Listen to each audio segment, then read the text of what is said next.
In the annals of history, King Arthur stands as one of the most legendary figures in both British mythology and medieval chivalric tales.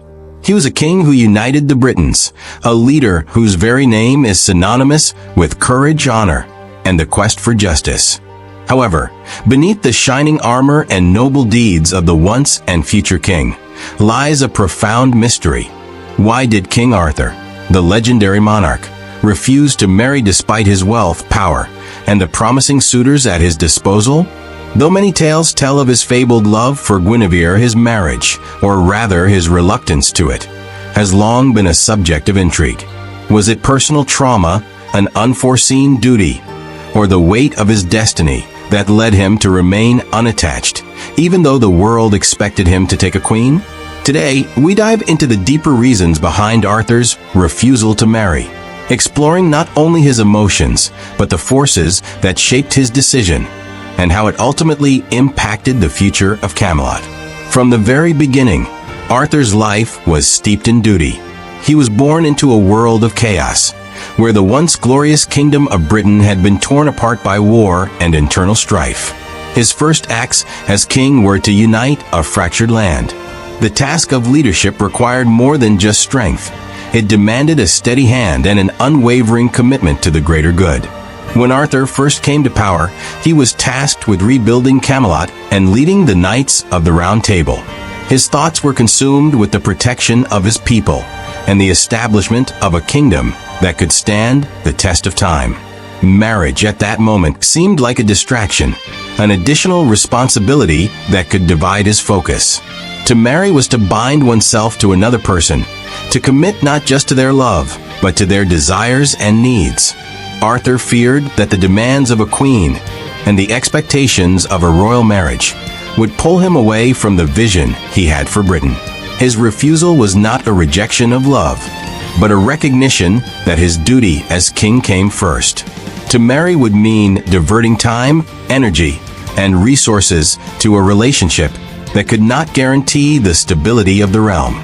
In the midst of rebuilding, Arthur believed that his kingdom needed him more than any woman could. Another compelling reason behind Arthur's refusal was the prophecy that had shadowed his entire life. As a child, Arthur was destined to be the king who would unite the Britons. But the pressure of this legacy was immense. He was aware that his actions, his choices, would reverberate through history. In Arthur's time, marriage was often viewed as a political tool. It was an alliance, a means to strengthen or stabilize rule. And with the knowledge of his prophecy, Arthur was constantly wary of the ramifications of such alliances. His marriage could tie him to foreign powers or involve him in personal disputes that could unravel the fragile unity of Britain. There were already enough forces threatening Camelot without the complication of a political marriage, especially when the people around him, like his trusted knights, also had their own ideas about what Arthur's future should look like. Furthermore, Arthur's legacy was already at risk due to his strained relationship with his family, particularly with his father Uther Pendragon's past and the tumultuous birth of his rule. A marriage could be the final straw that tilted the delicate balance of his reign. Despite his reluctance to marry, Arthur did have a love, Guinevere, the woman who would eventually become his queen. However, their relationship was far from simple. The love they shared was filled with tension and struggle. Arthur, in his role as king, was constantly torn between his duty and his heart.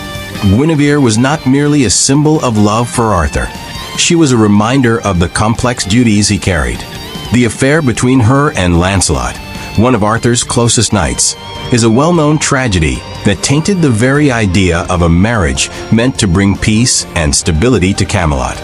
Even before their marriage, Arthur was wary of the potential betrayals that love and lust could bring into a kingdom so steeped in honor. Arthur was not blind to these complexities. He knew that a queen who was loved by many and cherished by powerful knights would inevitably lead to distractions and fractures in Camelot's unity. He couldn't ignore the possibility that love itself might bring chaos and divide his people. In this, Arthur's decision to delay marriage was a way of protecting both himself and the future of his kingdom. Another aspect to consider was the code of the Knights of the Round Table. Arthur sought not just to be a ruler, but a moral leader, upholding ideals that transcended mere governance. In Arthur's mind, the ideals of chivalry, honor, and loyalty were paramount, and these ideals were often tested by personal desires. Marriage to Arthur wasn't just a personal decision, it was a matter of public perception. If he were to marry, he needed to be sure that his union reflected the highest standards of these values. Arthur's refusal to marry was also in line with his desire to set an example for the knights and citizens of Camelot. The Knights of the Round Table were bound by their oath to serve the kingdom, and Arthur needed them to be focused on their mission, not on the romantic entanglements that could threaten their unity. In his mind, a marriage could be the beginning of personal distractions for everyone, royals and knights alike. In the end, King Arthur's refusal to marry wasn't because he lacked the capacity for love, nor was it because he didn't understand the importance of family. It was because he understood that the role of a king, especially one destined for greatness, required sacrifices. To marry and to bind himself to another person was to risk everything he had worked for, to risk his focus, his kingdom, and the very ideals upon which Camelot was built. His refusal was ultimately a reflection of his deep sense of responsibility to his people. In his heart, he knew that the weight of his crown was too great to share it with a queen at that time, not because he didn't need love or companionship, but because he needed to ensure that Camelot endured for future generations. Arthur's legacy is one of tragedy and triumph, of love and loss. His refusal to marry was a testament to his commitment to his people and his kingdom.